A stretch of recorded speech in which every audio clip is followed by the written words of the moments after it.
Bonjour à tous, c'est Iris Bellaton. On se retrouve pour la suite de la série des peintures occultes. Donc si vous n'avez pas vu la partie 1, c'est indépendant, vous pouvez très bien regarder celle-ci sans regarder les autres, etc. Et il y aura des suites, voilà. Alors on commence tout de suite. On va parler des peintures que j'ai sélectionnées, toutes du 19e siècle. Et on va parler de la mythologie, des mythes. J'ai concentré sur les mythes grecs. Les mythes grecs, ils parlent souvent de fascination, de tentation et d'énigmes et de forces qu'on ne peut pas totalement contrôler. Ce que j'aime beaucoup dans les mythes, c'est qu'il y a une lecture qui est accessible, qu'on comprend, qui est très imagée, et par rapport à ça, on rentre dans des choses plus profondes où le récit nous raconte vraiment quelque chose sur la vie des êtres humains, même entre eux, et puis qu'est-ce qu'il y a à comprendre derrière ces messages-là. C'est comme s'il y avait plusieurs lectures, donc il y a vraiment une atmosphère, une compréhension des textes qui sont très profondes au final, qui rejoignent l'ésotérisme, je trouve, et les compréhensions de la vie humaine, de nos conditions humaines.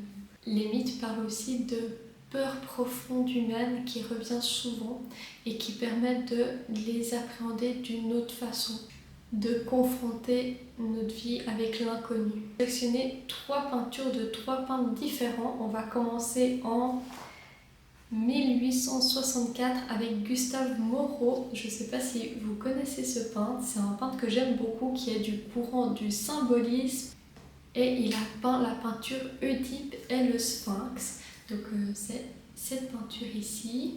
Et donc il en a fait d'autres versions. Mais alors je ne sais pas si vous connaissez Oedipe, la mythologie d'Oedipe avec l'histoire. Donc c'est Oedipe qui fuit. Donc Oedipe, il est en voyage, il fuit une prophétie qu'on lui a donc prédestinée, où il tuerait son père et il se marierait avec sa mère. Oedipe, il n'a pas envie de vivre ça et il fuit ça. Mais en fuyant son destin, justement, il crée cette prophétie-là qui se réalise. Donc là, on est avec Oedipe face au Sphinx. Le Sphinx, ça a l'air d'être un gentil chaton sur la peinture de Gustave Moreau, que je vous en parle tout bientôt du peintre. Il en a fait un Sphinx plutôt doux, je trouve, plutôt harmonieux et presque assez féminin, sensuel. Alors que le Sphinx, c'était une créature quand même qui était terrifiante, qui tuait les êtres humains et sous forme de lion, moitié femme, avec des ailes, et puis c'était vraiment quelque chose de terrifiant. Donc le Sphinx a pour habitude de poser les questions et de laisser passer seulement la personne qui répondrait à la question qui donnerait comme énigme. Et donc il fait passer ce test à Oedipe. Toutes les autres personnes avant, les êtres humains, sont morts, comme on peut voir sur les autres peintures plus tragiques, qui ont eu moins de chance ou moins de savoir que Oedipe avant d'être passés. Ils sont plutôt des peintures dramatiques où ils sont morts. Donc la question du Sphinx, je ne sais pas si vous la connaissez. Donc si vous connaissez la réponse du Sphinx à cette question, notez-la moi en commentaire. C'est: quel être pourvu d'une seule voix a d'abord 4 jambes le matin, puis 2 jambes à midi et 3 jambes le soir? Donc si vous savez, voilà, je vous le dis en fin de vidéo. C'est très drôle.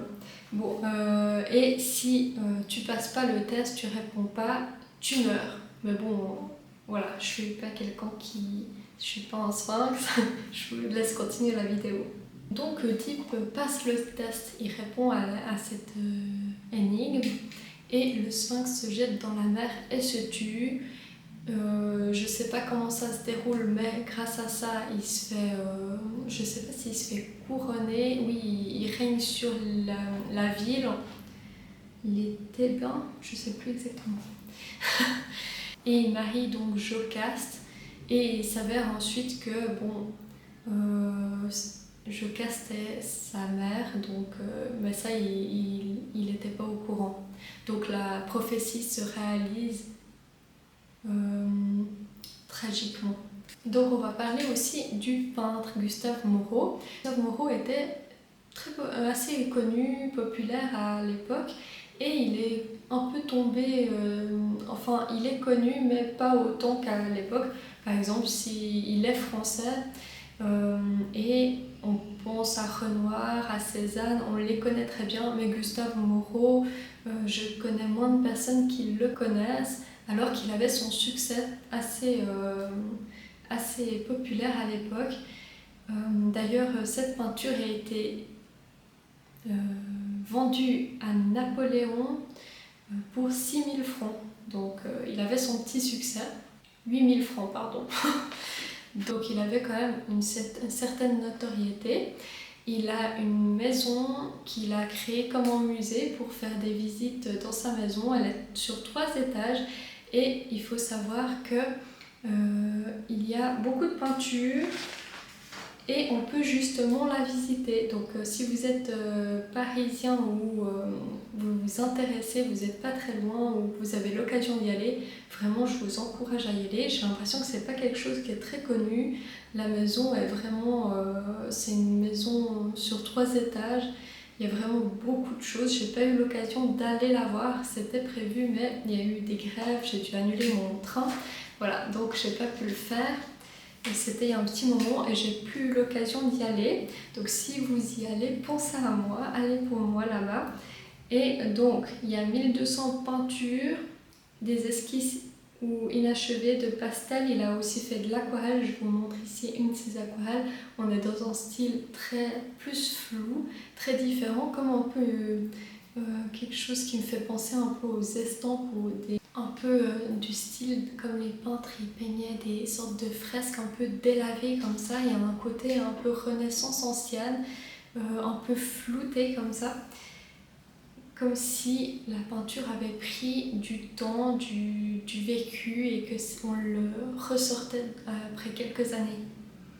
Il y a 4830 dessins conservés dans des armoires et des placards à l'intérieur de ces maisons ouvertes au public où le peintre a vécu. Donc c'était vraiment sa maison et je crois qu'il faisait justement de son vécu des expositions.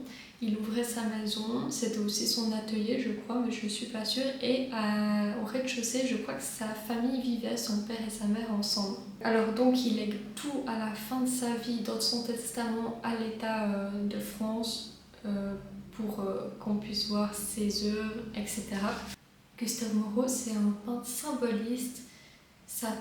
Le mouvement, le courant symbolisme, il n'est pas énormément connu et il n'y a pas beaucoup de peintres qui sont classés dans symbolisme parce que c'est aussi assez difficile à classer. Le symbolisme, ça parle plutôt d'une ambiance, d'une émotion et on essaie d'évoquer quelque chose comme un rêve par une peinture ou bien un mythe intérieur. Il a aussi beaucoup fait des peintures qui retracent l'histoire biblique, mythologique, où c'est des fois très chargé. Donc là, ce mythe parle de connaissance, aussi de prophétie et du symbole aussi de la femme fatale avec le sphinx qui a une pleine puissance sur un endroit. Et comme la vie aussi peut basculer suivant les choix qu'on fait, suivant les réponses qu'on donne, il y a comme une parole entre eux. Donc le sphinx est d'accord de mourir d'un côté si c'est le jeu, si il perd. Il y a vraiment un pacte qui se fait honnête entre les deux entités.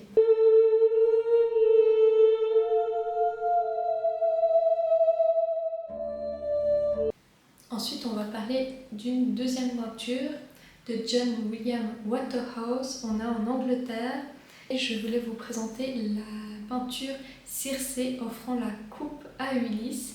Donc Circé, c'est une magicienne qui est un petit peu diabolisée parce que elle a été vue comme vraiment la femme fatale, puissante, qui a du pouvoir et ça terrifiait un peu les personnes de l'époque. Donc ils l'ont un peu considérée comme une sorcière, donc c'est devenu une sorcière avec le temps. Mais elle n'est pas si mauvaise que ça. Alors Circé, elle a une réputation un peu d'empoisonneuse. Avec cette peinture, on est en 1891. Je ne sais pas si vous connaissez John William Waterhouse. C'est un peintre pré-raphaélite. On est en Angleterre où justement on aime. Alors il y a du classique froid et ce courant-là, ils aiment mettre le détail de la couleur et aussi une sorte de romantisme un peu. On fait attention à l'émotion, ce que raconte la peinture.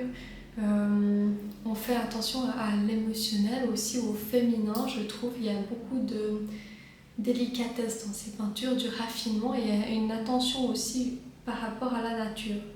Il a fait des femmes fatales très symboliques, par exemple Pandore qui ouvre la boîte où il y a toute la négativité sur Terre qui s'abat, la peur, la mort, les choses comme ça. Il a aussi fait beaucoup de peintures que le milieu witchy aime beaucoup. On a aussi la célèbre Circé qui porte la coupe avec un fluide qui descend comme ça, et elle est assez connue. Il y a aussi la sorcière avec le cercle magique que vous connaissez sûrement, qui a même fait la couverture d'un livre de sorcellerie que j'ai présenté un petit peu dans un vlog qui est très intéressant. Et donc, ces thèmes-là, à l'époque, ça fascine aussi. Alors là, on est sur Ulysse qui erre en mer. Ulysse qui traverse la mer en errant après la guerre de Troie. Et il veut découvrir une île, je crois, et il arrive sur l'île où Circé les accueille. Et donc, Circé transforme ses amis, ses compagnons de voyage en cochons. Et Ulysse est quand même envoûté par Circé. Il trouve un remède pour ne pas être transformé en cochon, que Hermès, je crois, lui donne une plante pour s'immuniser contre ça. Pour finir, Circé tombe amoureuse de Ulysse. Il faut savoir qu'Ulysse a une femme qui l'attend depuis des années. Voilà. Et donc il est comme un peu sous son charme, comme si le temps s'arrêtait. On parle de tentation, comme si c'était comme une bulle, un mirage un peu hors du temps. Et pour finir, il repart et Circé va lui donner des conseils dont on va parler un petit peu après sur sa route pour faire attention à d'autres péripéties qui pourraient lui arriver. Ici sur cette peinture, on voit vraiment la puissance d'une femme dangereuse avec Circé qui tend la coupe qui le transforme normalement en porc, et on voit qu'elle n'a pas vraiment de compassion ou bien de sentiment de faire quelque chose de mal.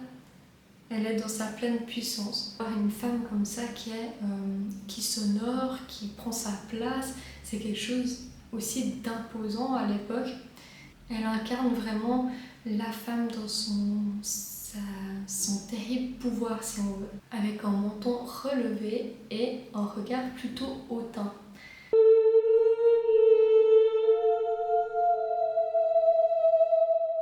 Puis on continue avec la peinture de Herbert James Draper en 1909. C'est Ulysse et les sirènes. Alors la peinture est en 4 versions différentes, je crois. Alors la peinture est tombée dans le domaine public. S'il y a le petit copyright barré, ça veut dire que tu peux vendre ta propre version, t'inspirer de l'œuvre, en créer une d'après cette œuvre, tout en faisant à ta façon. Tu peux utiliser l'image et la montrer, donc c'est intéressant. Ici on est aussi avec un peintre britannique. Quelques années plus tard, il fait sa version de Ulysse et les sirènes Donc si on continue l'histoire, Circé va dire à Ulysse, le prévenir, fais attention parce que dans la mer, là où tu veux plutôt aller, il y a justement des sirènes et leurs chants sont si mélodieux qu'elles vont te prendre avec toi et t'entraîner dans le bas-fond et elles veulent ta mort en fait. Vous allez tous mourir, votre équipage. Donc Ulysse est préparé à ça, il sait que vers cette rive-là, il y a plutôt, c'est là où elle lui a dit qu'il y avait des sirènes, et toutes les personnes qui passent par là, les marins, périssent. Donc Ulysse a l'idée de mettre des sortes de bouchons, je ne sais plus exactement, à ses marins, à son équipage, comme ça ils n'entendront pas du tout le chant et ils se feront pas précipiter par les sirènes et engloutir. Mais Ulysse a quand même envie d'écouter le chant mélodieux que tout le monde vend, des sirènes monstrueuses. Alors il a l'idée que l'équipage l'entoure, pas l'enchaîne, mais l'encercle sur le mât, et lui ne porterait pas de bouchon et il pourrait écouter, mais il faudrait bien le serrer pour qu'il puisse écouter justement et traverser avec savoir ce que c'est ce chant si merveilleux. Donc l'équipage s'exécute, seulement les sirènes sont tellement envoûtantes, hypnotiques par leur chant, que Ulysse essaye de se défaire de ses liens et s'agite. Et donc la peinture montre cet événement-là, où il y a même un matelot qui resserre les liens de Ulysse pour être sûr, parce qu'il le voit qui va céder, qui va se détacher, qu'il essaye de convaincre l'équipage de le desserrer pour aller avec les sirènes. Voilà, donc cette ambiance-là, j'ai vu un film, j'ai vu une série en parallèle de justement, il y a un des personnages qui est addict à des substances et ça, comme j'étais en train de regarder cette peinture pour la présenter, ça m'a fait comme en lien avec ça. On sait que c'est pas bien pour l'être humain certaines choses, mais il y a comme un attrait pour quelque chose qui est mauvais pour nous et en même temps qui nous ferait complètement délirer, tellement il y a de l'intensité, on cherche une émotion tellement forte qu'on divague et on aurait besoin de l'entourage justement pour nous raisonner, pour nous accompagner sur cette traversée-là. Je vois ça d'une façon plutôt avec un lien moderne, mais ça pourrait être n'importe quoi. D'ailleurs, je fais une petite parenthèse parce que j'ai reçu un commentaire très gentil qui disait qu'on comprenait mieux les interprétations de ce que les peintres voulaient dire avec mon interprétation ou l'interprétation d'autres critiques par exemple, mais je pense aussi que c'est important d'écouter votre ressenti devant une peinture parce que peut-être ça va vous parler de quelque chose que vous avez vécu de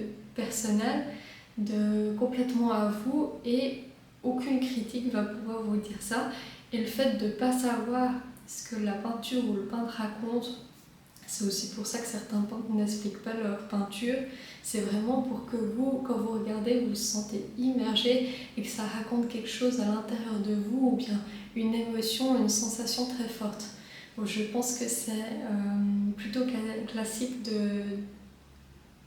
Je pense que c'est plutôt assez logique, mais c'est vrai que des fois on veut absolument comprendre et on oublie notre ressenti face à cette peinture, de l'interpréter à notre façon aussi, c'est important, même si d'autres personnes disent que c'est ça que le peintre a voulu dire, il faut aussi écouter ce que ça vous parle dans votre mythologie, votre univers personnel.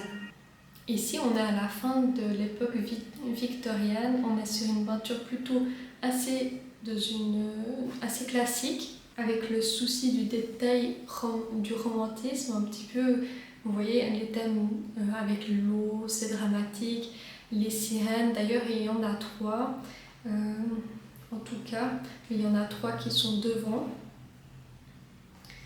Donc il reprend l'idée de le peintre qu'on a vu avant de William Waterhouse qui a fait sa propre version et il veut éviter le plagiat. Alors ça, moi je trouve c'est très drôle parce que je trouve ces deux peintures, je sais pas ce que vous en pensez, elles ont juste rien à voir.